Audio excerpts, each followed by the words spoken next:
abrir a palavra do nosso Deus lá na primeira carta de Pedro, capítulo é o capítulo 1, nós vamos do verso 3 até o verso 9.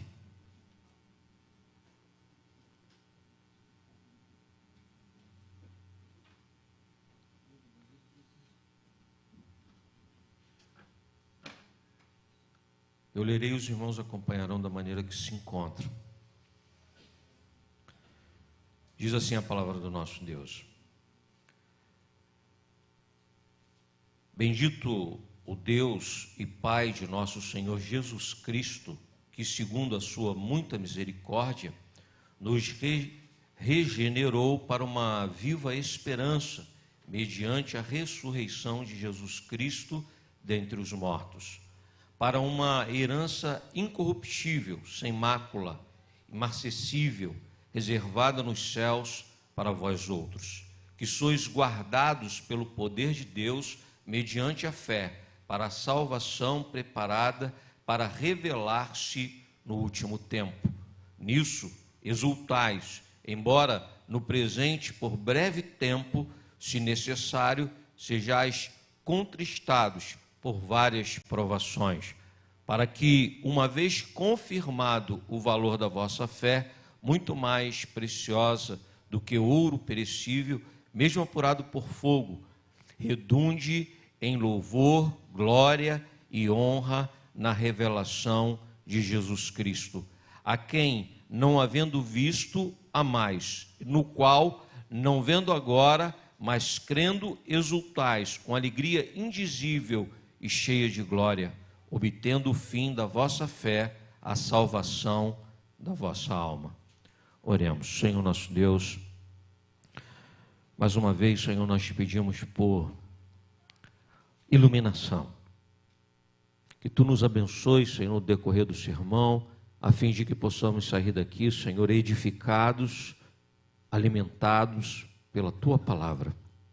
É a oração que nós fazemos, em nome de Jesus. Amém, Senhor.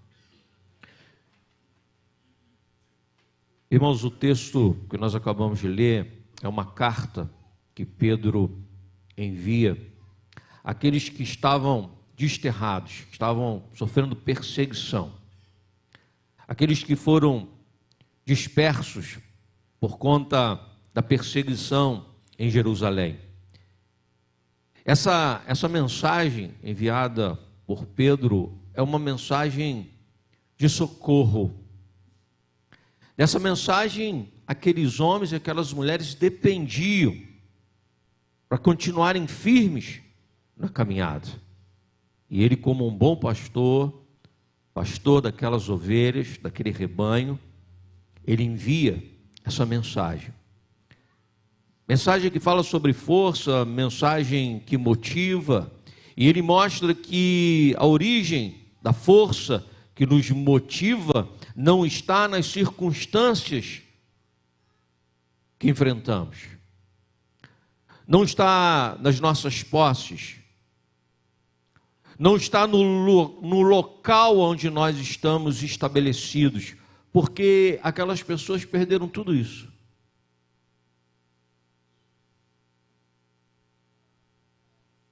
Refugiados em um lugar distante, para longe do lugar onde nasceram, da convivência das pessoas que aprenderam a amar. Perseguidos, perderam os seus bens, perderam as suas casas. Então, se a gente baseia a nossa alegria, nossa satisfação, nosso prazer, a razão da nossa vida em todas essas coisas, quando elas se vão, o que nos resta?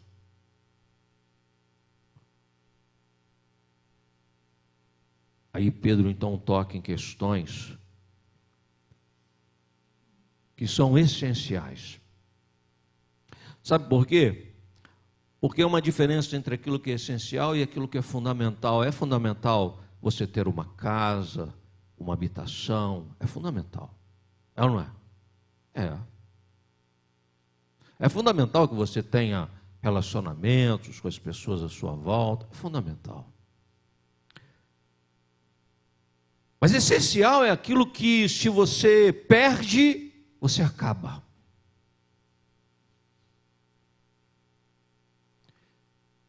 É aquilo que, quando se vai, não fica mais nada.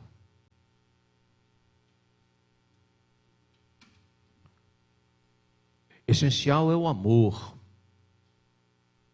Essencial é aquilo que eu trago na alma e que é um ponto de contato com Deus. Isso é essencial.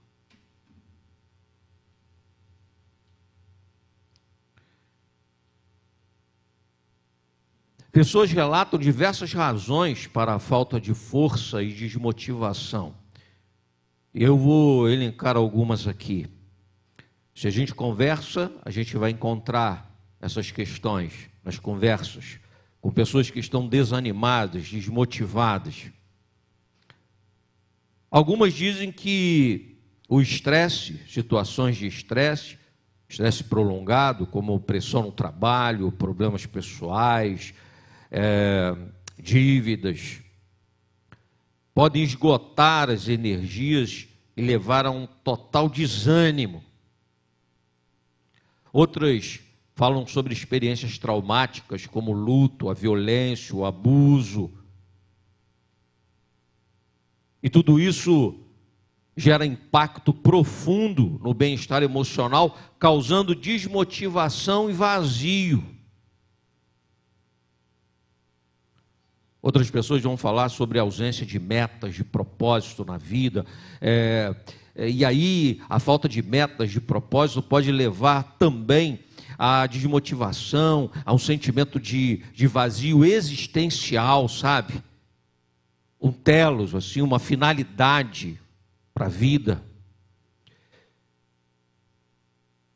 Vou ficar nessas questões para dizer que todos nós, em algum momento na vida, enfrentamos, irmãos, todos nós, a pergunta: o que me sustenta? O que me motiva a seguir adiante, a seguir em frente?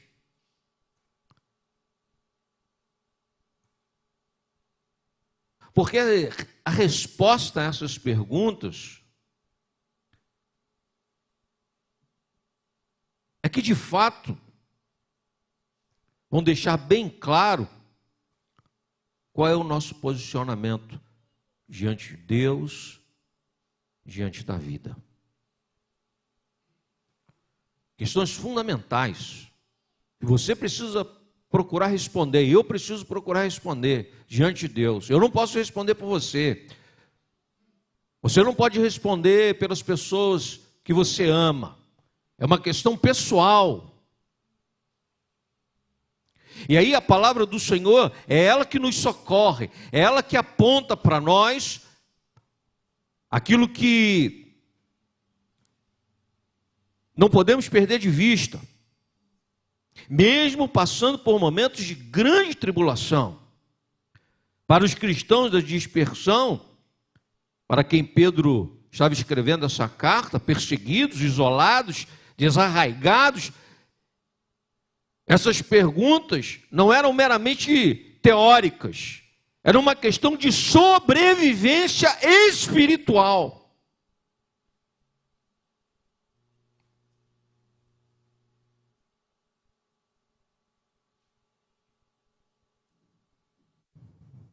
E aí, o Senhor trabalha em favor daquelas vidas e continua trabalhando em favor da minha, da tua, da nossa vida, da igreja que caminha na terra em meio a problemas, dificuldades, em meio a perseguição. sofrimento, dor, lágrimas, perdas. Somos motivados pela viva esperança. Quando a morte nos ameaça, o que restará? O que restará? O que resta quando é a morte que nos ameaça? E quando a gente fala de morte, a gente precisa entender que não é a morte apenas o findar da nossa existência debaixo do sol. Não, é quando morre antes de morrer. E tem muita coisa que morre primeiro, que morre antes. Quanta coisa morre antes. Quanta coisa morre primeiro.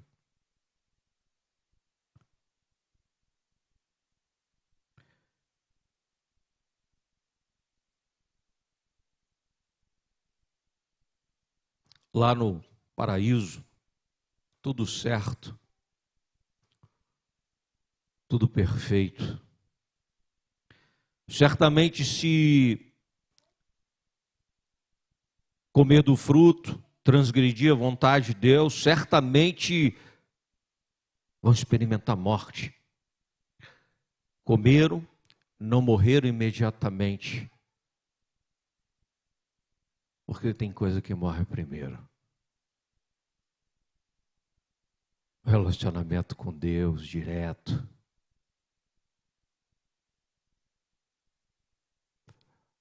O projeto dele para o casamento, para as relações, tudo se quebrou.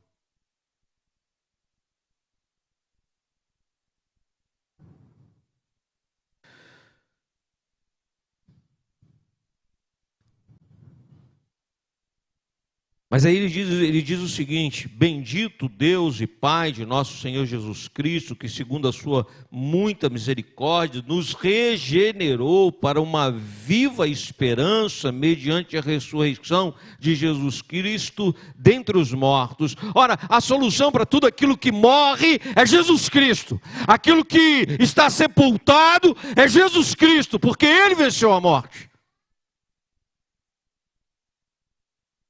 É a resposta definitiva para quem vive amedrontado pela morte. Para quem continua caminhando como que em direção à sepultura. Enterrando seus sonhos, sepultando seus projetos, chorando a morte do casamento,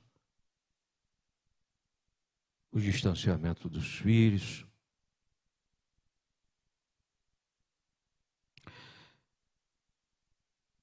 Jesus Cristo, Ele vence a morte e a nossa viva esperança está nessa certeza, sabe? Que nele nós somos regenerados, nós somos gerados em uma nova geração. Aquilo que a morte ataca, aquilo que a morte destrói, agora uma nova geração, a partir da obra de Deus em Cristo Jesus, já não experimenta mais esse prejuízo. Isso nos traz grande satisfação, alívio para a alma.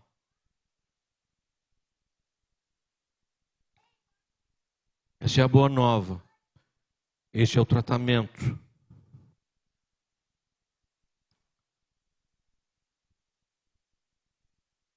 A viva esperança não é um pensamento positivo, nem um consolo vazio. É uma certeza fundamentada na ressurreição de Cristo, o fato que mudou a história de maneira definitiva e garante o futuro, é garantia de futuro. Quando eu e você estamos diante da injustiça que impera no mundo, da violência que nos agride, quando nós percebemos o próximo sendo agredido, a ressurreição de Cristo é que nos sustenta. Sabe por quê? Porque tudo isso terá um fim. Ele ressuscitou, Ele venceu a morte e nós vencemos em Cristo Jesus. Tem de bom ânimo. Eu venci o mundo, a corrupção, a maldade. investido do diabo, a sedução maligna, a proposta obscena. Ele venceu. Venceu no meu e no teu lugar. A proposta feita pelo diabo, a tentação no deserto. Naquele deserto ele venceu por mim e por você. Ele venceu por nós. E na sua ressurreição, o triunfo, a vitória.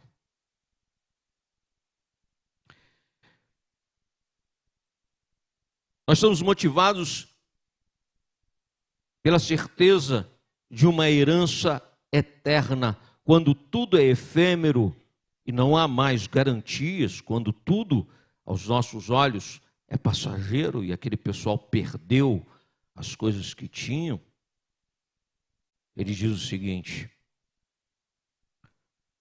no verso 4, para uma herança incorruptível, sem mácula, imarcessível, reservada nos céus para vós outros. A minha motivação, a tua motivação, a motivação do cristão não vem das riquezas deste mundo, das coisas tangíveis que nós podemos apalpar, mas da certeza de que há uma herança eterna nos aguardando. E aí, aqui, onde tudo é corruptível, tudo se decompõe, tudo se destrói, ele vai dizer que essa herança é incorruptível. Aqui onde tudo está manchado pelo pecado, e tudo está manchado pelo pecado, ele diz que essa herança é sem mácula. Não tem uma marca, uma digital de pecado. Essa herança foi garantida na cruz do Calvário. Não tem uma marca humana, porque se tivesse uma digital humana, não seria sem mácula.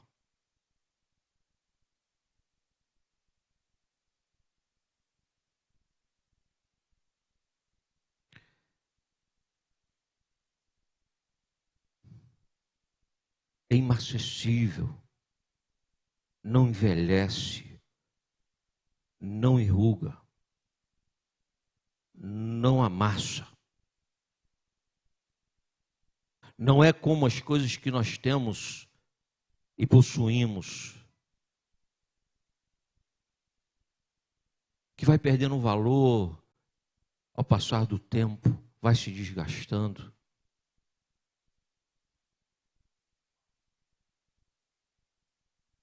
Não. Essa herança, ela não envelhece. Essa herança, ela fala sobre coisas eternais. Ela fala sobre o céu. O céu que é o triunfo sobre tudo aquilo que é perverso, tudo aquilo que é mal. O céu. O símbolo de uma presença íntima com Deus. O céu. Uma relação com Ele.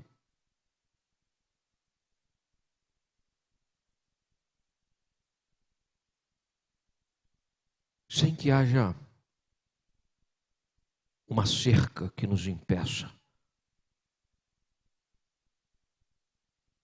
Um obstáculo. Uma relação proposta por Ele em Cristo Jesus. Quando eu oro e falo com Ele, no céu Ele me ouve, porque eu oro em nome de Jesus. A igreja, que no meio da aflição, no meio da dificuldade, levanta um clamor, e quando a igreja ora, nós temos então livre acesso ao Senhor, e ninguém pode nos roubar isso. Podem silenciar a nossa voz, mas o nosso pensamento está ligado ao Senhor.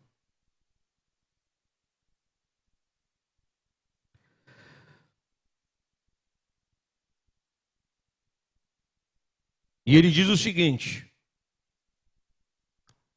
essa herança nos está reservada, ou seja, ela é segura, é intransferível, não há possibilidade de perdê-la. Não, ninguém pode tirar, e a certeza de que está reservada, então nos enche de grande satisfação. Essa é a força que nos motiva, que nos leva para frente, que motivou a igreja, que enfrentou as adversidades, que enfrentou o Coliseu, que superou as feras, que derramou sangue inocente, que se entregou em fogueiras. Isso é a força que motiva a igreja. Não os bens materiais, aquilo que meus olhos veem, não aquilo que os meus bolsos podem sustentar, mas o que sempre motivou a igreja foi a certeza de que nós temos uma herança garantida. E essa herança é promessa de Deus em Cristo Jesus.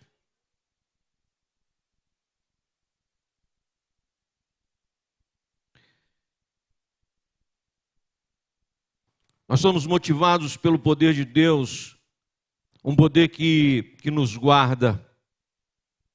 Quando nada nos garante segurança,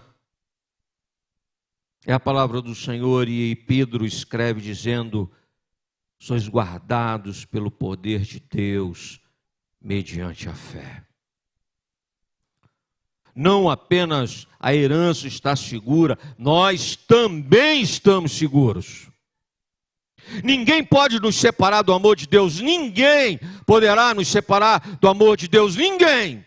Seguros, pertencemos a Ele, fomos chamados por Ele, escolhidos por Ele. Não fomos nós que escolhemos, não fomos nós que decidimos andar em sua direção, foi Ele que veio em nossa direção, nos resgatou, nos tomou no colo, e nós entraremos nos céus, não baseado em nossas pernas, não pela força da nossa musculatura, nós entraremos no céu, no colo de Cristo Jesus, sustentados por Ele. É assim que se entra no céu. Não é a força da nossa mão que nos mantém, é a mão de Deus que nos segura. Isso é o motivo de uma motivação constante. Sabe, aquele medo, ora, será que amanhã permanecerei firme? Será que amanhã não vou vacilar? Será que amanhã eu não perco a salvação? E aí, aquele descontrole, aquela tristeza, aí aquela angústia toma conta, nada disso. Aí Pedro socorre para dizer assim: não, vocês estão bem seguros na mão do Senhor.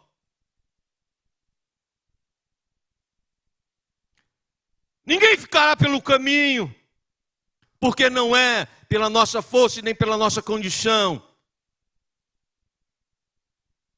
mas é pela graça e pela misericórdia de Deus em Cristo Jesus.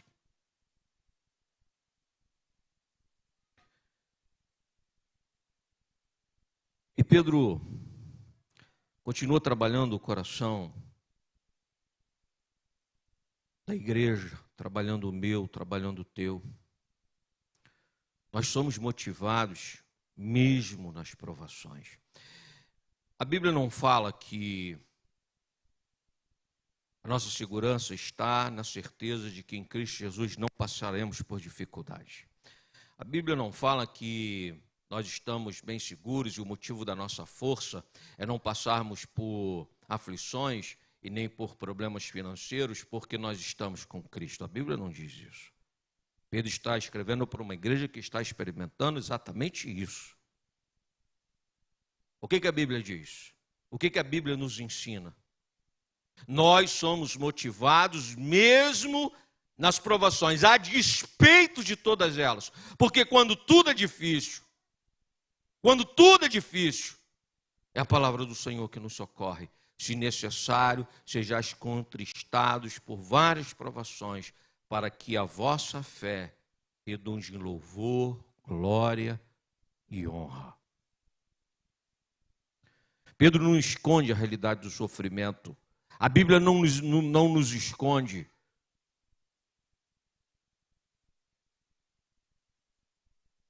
Jesus Cristo não nos esconde. Uma mensagem que pregue alguma coisa longe disso é uma mensagem que não deve ser considerada.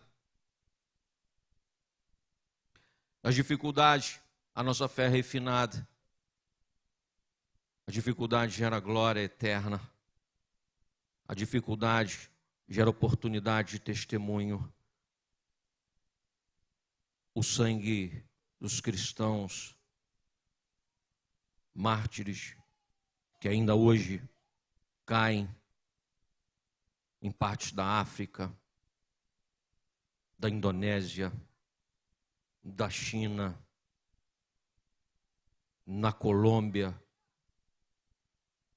acontecendo agora. Esse sangue que cai na terra é semente que germina. E aquele que causa mal ao corpo e derramamento de sangue, no seu intento furioso para destruir, para impedir, ele lança semente de um testemunho glorioso que alcança muitos pela ação do Espírito Santo do Senhor.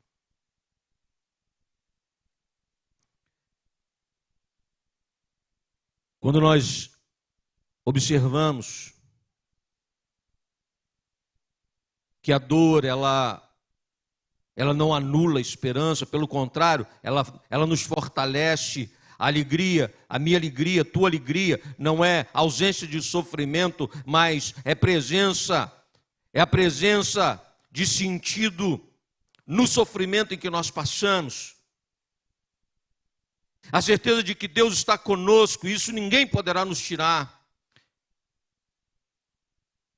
E o último ponto que eu quero destacar no texto que nós acabamos de ler, a força que nos motiva, fundamento da nossa caminhada, nós somos motivados pelo amor a Jesus Cristo. Quando tudo é tristeza e motivo de choro, Pedro diz: a quem não havendo visto, amais, crendo, exultais com alegria indizível e cheia de glória. Pedro está falando para pessoas que não tiveram um contato com Cristo no seu ministério terreno. Ele sim, ele teve. E o quanto aquilo foi impactante para ele. Mas o que toca o coração de Pedro é que aqueles que não viram, aqueles que não experimentaram, aqueles que não caminharam junto, aqueles que não ouviram da própria boca de Cristo como ele ouviu, esses amavam ao Senhor assim como ele também.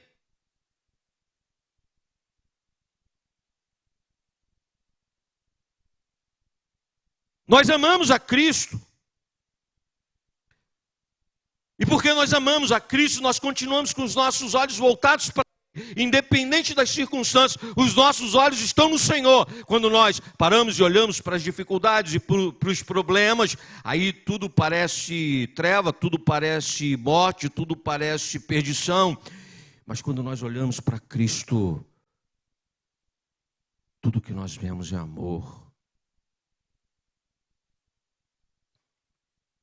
Renova a nossa esperança. Abençoa a nossa vida. Você tem olhado em que direção?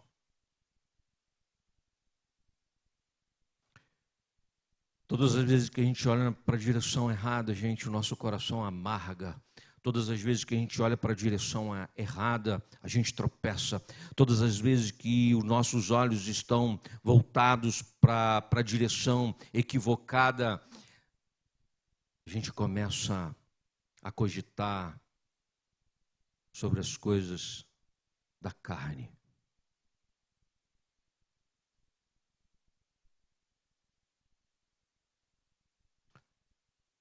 Eu ouço o noticiário,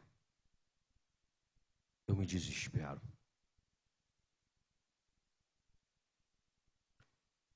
Eu vejo a violência, o meu desejo é de vingança.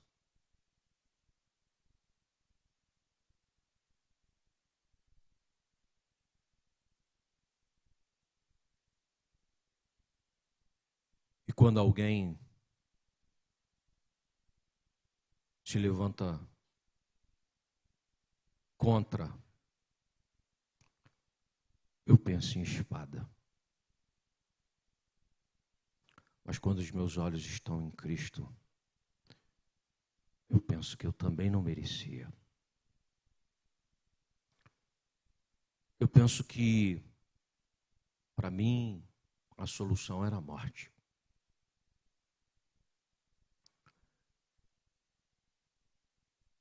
Eu penso que foi a graça que me encontrou e a graça mudou a minha sorte. Eu penso que as minhas feridas foram saradas por Ele. Eu penso que Ele me conhece tão profundamente, ainda assim Ele me ama.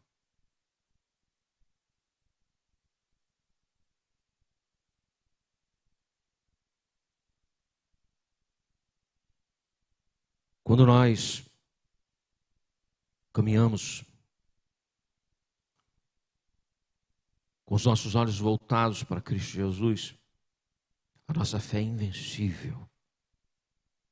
E ela gera uma alegria que não se pode descrever.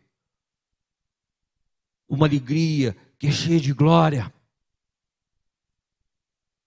Aí a gente vai entender Paulo prisioneiro, Paulo ali cativo, escrevendo a carta à sua igreja, assim como Pedro escrevendo aqui como pastor. Ele diz assim: alegrai-vos. Outra vez eu vos digo, alegrai-vos. Porque a força que motiva as grades não pode segurar.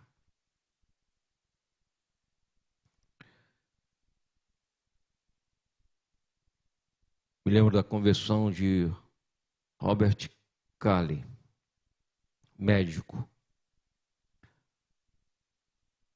Cuidava daqueles desvalidos, aqueles que não podiam pagar pelos seus trabalhos.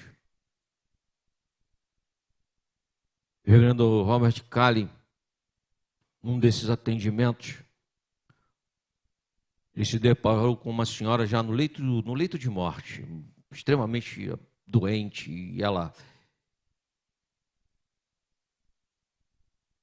pediu para que ele fosse até a despensa, queria encontrar um pão. Ele foi até aquela despensa, o que ele encontrou foi um pedaço de pão velho, mofado, duro. E ela pediu: traga até mim. E ele levou. Ela partiu o pão no meio, deu um pedaço para ele e falou assim: vamos orar. Senhor, obrigado por tudo que tu me deste na minha vida, por todas as bênçãos. A minha alegria está em ti. Os céus estão abertos. Ele comeu daquele pão e a vida daquele médico nunca mais foi a mesma. Aquele dia, por ação do Espírito Santo, aquele homem se converteu a Cristo Jesus.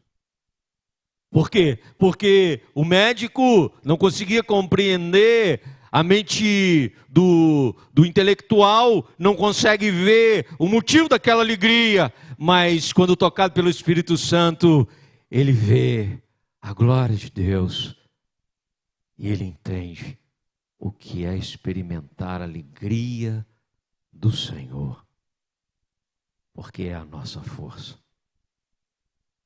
A nossa força, a minha, a tua.